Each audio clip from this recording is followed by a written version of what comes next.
हरे कृष्णा।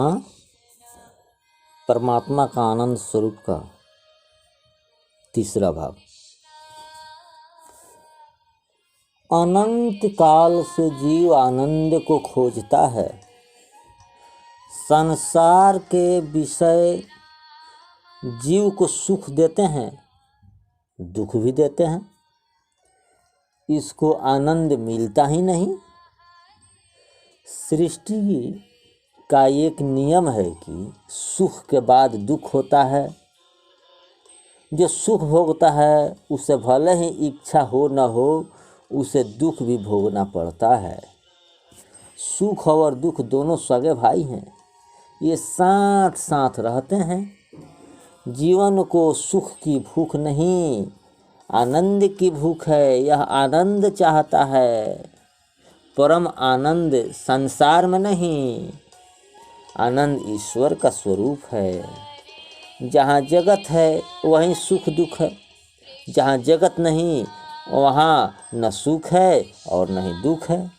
वहाँ है केवल आनंद। परमानंद रूप श्री राम सुख देते नहीं, श्री राम दुख देते नहीं। अरे मेरे श्री कृष्ण, मेरे श्री राम तो आनंद देते हैं, आनंद के सागर हैं। किसी भी भाषा में आनंद का विरोध शब्द नहीं मिलता, आनंद का उल्टा नहीं मिला। सुख का दुख होता है, आनंद का कुछ नहीं होता।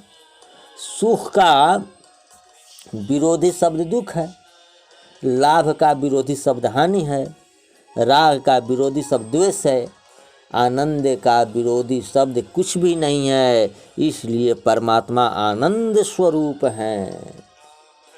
काल और काम जीव के पीछे पड़े हैं, इससे जीव अकुलाता है, घबराता है, इसको आनंद मिलता ही नहीं। काम की दोस्ती छोड़कर यदि श्री राम के साथ मित्रता करे तो इसको आनंद मिले। काम शब्द पर थोड़ा विचार करोगे तो यह बात ध्यान में आएगी।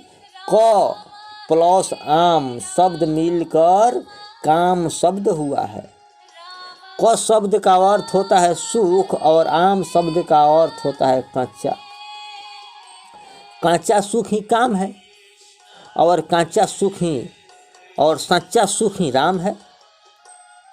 काम कच्चा सुख है। काम यह बताता है कि तुमको सुख देता हूँ, मैं तुमको सुखी करता हूँ, परंतु काम किसी को सच्चा सुख नहीं देता। काम थोड़ा सुख देता है और ज़्यादा दुख देता है, रुलाता है। जो काम के अधीन हैं उनको काम के काल के अधीन ही रहना पड़ता है। महापुरुष काल को सर्प और मगर की उपमा देते हैं। यह संसार एक ऐसा कुआं है जिसमें काल रूपी सर्प हमेशा काटने के लिए तैरते रहता है। कामी स्त्री पुरुषों को विषय भोगों की इच्छा कुएं में ढकेलती है। काम का भय सतत उनके साथ खड़ा रहता है। दूसरी उपमा मगर की, संसार एक सरोवर है, तालाब है। संसार सरोवर में जीवात्मा स्त्री तथा बालक के साथ घृणा करते रहता है। संसार सरोवर में जो जीव रमता है उसमें ही उसका काल भी बैठा हुआ है। जिस घर में मनुष्य काम सुख भोगते हैं उसमें ही उनका काल भी सूक्ष्म रीति से बैठा है। मनुष्य काल को देखता नहीं, परंतु काल मनुष्य को सतत देखता है, निरंतर देखता है। मनुष्य गाफिल है परंतु काल सावधान है।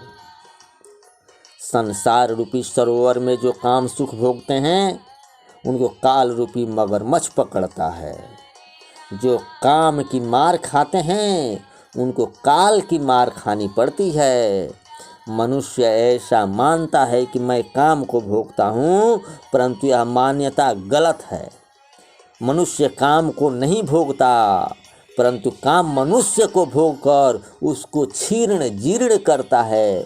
भोगः न मुक्ता भयमेव भुक्तः।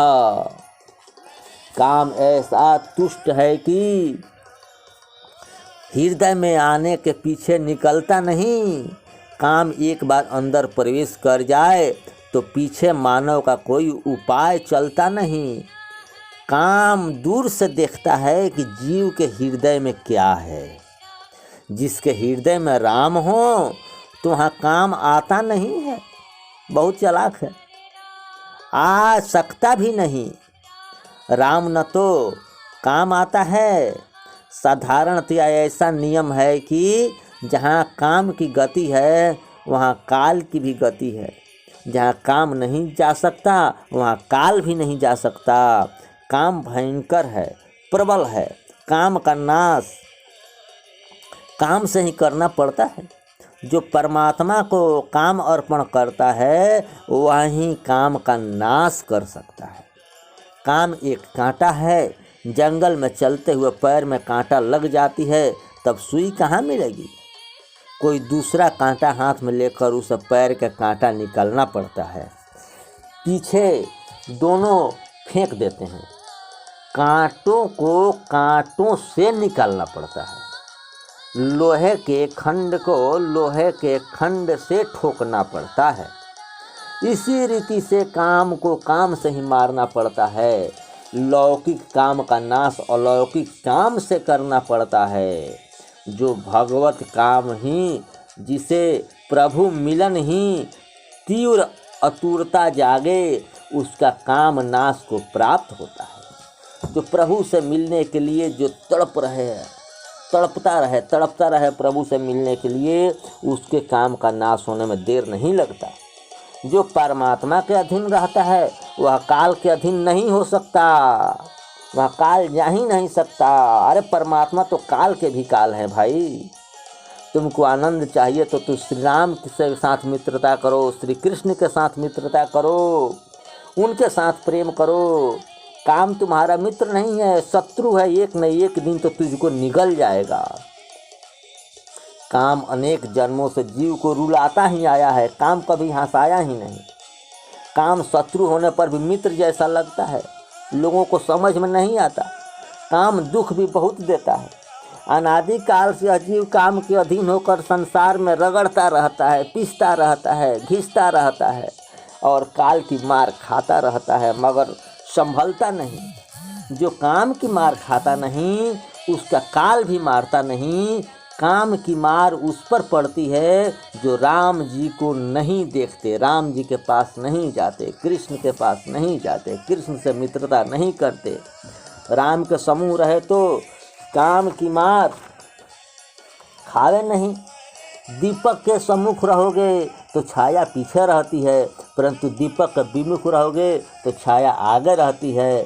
सूर्य के सम्मुख हो तब छाया आगे नहीं आती, परंतु जो जीव सूर्य के विमुख होता है, सूर्य से उल्टा होता है, छाया उसके आगे आ जाती है।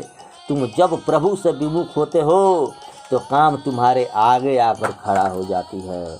यह संसार काममय है। इस संसार का मूल ही काम है। जहाँ देखो वहाँ अधिक भाग में काम का ही राज्य दिखता है। मनुष्य जब बहिर्मुख होता है तब उसे काम दिखाई देता है और काम का विष उससे जलाता है। जब सांसारिक वासना का विष जलाए, जब काम विष ताप देना शुरू करे, उस समय परमात्मा के कथामृत नामामृत का पान करो। सर्वकाल में परमात्मा का सम्मुख होने का अभ्यास करो, परमात्मा के साथ रहने का अभ्यास करो, परमात्मा को अपने साथ रहने का अभ्यास करो। सर्वकाल में भक्ति करने की आदत डालो। जहाँ सतत भक्ति होती है वहीं राम जी प्रकट होते हैं। राम जी प्रकट होते हैं। राम जी का जन्म नहीं होता। अज अविनाशी का जन्म कैसे? जिसका जन्म होता है उसका विनाश भी होता है। राम जी ऐसे हैं, कृष्ण जी ऐसे हैं। अकल अनीह अनाम अरूपा, अनुभव गम्य अखंड अनूपा, मन गो तीत अमलय विनाशी, निर्विकार निर्बधि सुख राशि। रामायण में स्पष्ट वर्णन आता है कि राम जी का जन्म नहीं हुआ, प्रकट हुए, अवतरण हुआ उनका। राम जी क्या कौशल्या माता के पेट से बाहर आए नहीं, कृष्ण क्या देवकी के पेट से बाहर आए नहीं। श्री कृष्ण बाहर से ही प्रकट हुए, राम बाहर से ही प्रकट हुए और पीछे बाल रूप धारण करके और अपना लीला किए।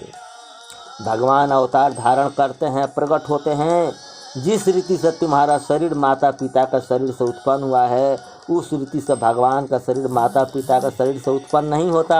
परमात्मा तो अपने निर्गुण निराकार चिंतामय स्वरूप से साकार स्वरूप को प्रकाशित करते हैं। राम जी का जन्म होता नहीं, श्री राम जी का प्रकट्य होता है, कृष्ण का प्रकट्य होता है, भगवान का अवतार होता है। अवतार किस प्रकार होता है? जहाँ भगवान नहीं वहाँ आकार क्या भगवान खड़े होते हैं। अरे जगत में ऐसी कई जगह ही नहीं है कि जहाँ भगवान सूक्ष्म रीति से विराजते न हो। भगवान सर्वव्यापक हैं, सर्वत्र हैं, परंतु माया के पर्दे में छिपे रहते हैं। भगवान का अवतार होता है, परमात्मा माया का पर्दा दूर करके प्रकट होते हैं। भगवान का जन्म नहीं होता, भगवान का प्रकट्य होता है। माया का अवतरण परमात्मा का को दूर करती है इंसान से। एक वैष्णव भगवान ने भगवान से पूछा, महाराज अपना स्वरूप आप गुप्त क्यों रखते हैं? स्वरूप प्रकट करें तो सब आपको प्रत्यक्ष दर्शन करें। जहाँ आप यहाँ आपकी क्या होती है, तहाँ आपका कीर्तन होता है, वहाँ आप छिप रूप में होते हैं। आप प्रकट स्वरूप क्यों नहीं रहते? राम जी ने कहा, मैं बहुत रूपवान हूँ, इसलिए मुझे किसी की नज़र न लग जाए, इस कारण मैं गुप्त रहता हूँ। मानव की आँख बिगड़ी हुई है, मानव आँख से बहुत पाप करता है, मन से बहुत पाप करता है। भगवान को भी डर लगता है कि किसी की मुझ पर नज़र न लग जाए। परमात्मा बहुत सुंदर हैं, उन अति सुंदर परमात्मा को किसी की नज़र न लगे, इसलिए प्रभु की ही माया प्रभु को पर्दे में रखती है। जहाँ अतिशय प्रेम होता है वहीं प्रभु पर्दा दूर करते हैं। परमात्मा जिसको अपना गिनते हैं उसको ही अपना असली स्वरूप बताते हैं। प्रभु ने अपना नाम तो प्रकट रखा है परंतु स्वरूप को छिपा रखा है। जब जीव परमात्मा की बहुत भक्ति करता है, प्रभु के साथ अतिशय प्रेम करता है, तभी परमात्मा उसे अपना स्वरूप बताते हैं। थोड़ा विचार करो तो ध्यान में आएगा कि जहाँ ओछा प्रेम है वहाँ तुम भी अपने स्वरूप को पर्दे में रखते हो, अपने असली स्वरूप को उसके आगे प्रकट नहीं करते हो। और जिससे तुम सच्चा प्रेम करते हो, तुम्हारे घर में सोना कितना है, चांदी कितनी है, तुम सब किसको बताते हो? क्या नहीं, तुम छिपा कर रखते हो। कितने ही लोग तो इसके विवेकी होते हैं कि पराया कोई आवे तो उसके सामने घर की तिजोरी खोलते भी नहीं, कहते हैं यह भाई का बैठा हूँ, इसको चला जाने दो, बाद में खोलूँगा। यदि खोल दूँ तो यह क्या वह ले जावे, कहीं कुछ कर दे। जहाँ अतिशय प्रेम है वहाँ ही जीव अपने स्वरूप को प्रकट करता है। जिसके प्रति प्रेम होता है, जिसको बिना कहे सब कुछ बनता है, वहाँ अतिशय प्रेम होता है। वहाँ मनुष्य तिजोरी की चाबी तक दे देता है। जिससे अधिक प्रेम होता है उसको अपना तिजोरी की चाबी तक दे देता है, अपना सर्वस्व संपत्ति का चाबी उसको दे देता है। प्रेम होता है वहाँ देता है, जहाँ प्रेम नहीं है वहाँ तो उसको ताकने भी नहीं देता। परंतु जहाँ ओछा प्रेम है वहाँ मनुष्य भी स्वयं को स्वरूप को छिपाता है कि जाने न पाए कि मेरे पास क्या क्या है, कितना सोना है, कितना चांदी है, कितना गहना है। फिर अतिशय प्रेम बिना परमात्मा क्यों प्रकट हो? यह जीव परमात्मा के साथ प्रेम करता नहीं और खोजता है कि मेरे सामने आ जाए, इसलिए वह परमात्मा अनुभव कर सकता नहीं, परमात्मा को नहीं अनुभव करता है। जहाँ जीव परमात्मा के साथ साथ प्रेम करता नहीं, बड़ा ज्ञानी भी जब तक परमात्मा के साथ प्रेम न करें, जब तक परमात्मा का अनुभव कर सकता नहीं। बिना प्रेम के परमात्मा अनुभव नहीं कराते, अपना स्वरूप नहीं दिखाते, अपना दर्शन नहीं देते। प्रभु का स्वरूप जान सकता नहीं, उसको पहचान में नहीं आएगी। परमात्मा की लीला रहस्य महान पुरुष भी समझ सकते नहीं। ठाकुर जी ऐसी लीला क्यों करते हैं यह तो वे स्वयं ही जानते हैं। परमात्मा की लीला रहस्य मनुष्य अपनी बुद्धि से समझने का प्रयत्न करता है परंतु समझ नहीं सकता। इसका रहस्य अगम्य है, मानव बुद्धि से परे है, संसारी बुद्धि से परे है। भक्ति की जो विज्ञान है बहुत गूढ़ है, सबों के समझ से बाहर की बात है। जो प्रेम करेगा वही भक्ति करेगा, जिसके पास प्रेम नहीं होगा वो भक्ति नहीं कर सकता। भगवत कृपा से ही भगवान की लीला का रहस्य किंचित विचार में आ सकती है। जब तक भगवान की कृपा नहीं होगी तब तक समझ में भी नहीं आएगी, विचार भी नहीं आएगा। समझने का बातें हटा दीजिए, कुछ उसको समझ में नहीं आएगा, कुछ नहीं समझ सकता है। इसलिए अगर भक्ति करना है, भगवान की कृपा पाना है, भगवान के शरण में जाना है, भगवान को अपना बनाना है, भगवान के साथ रहना है, हर समय भगवान में रमे रहना है, तो भगवान से अनन्य प्रेम करो, अनन्य प्रेम करो, खूब प्रेम करो। प्रेम करोगे तभी भक्ति होगा, बिना प्रेम का भक्ति भी नहीं होता। भक्ति देवी बिना प्रेम की नहीं आती। भगवान से जब अनंत प्रेम करोगे,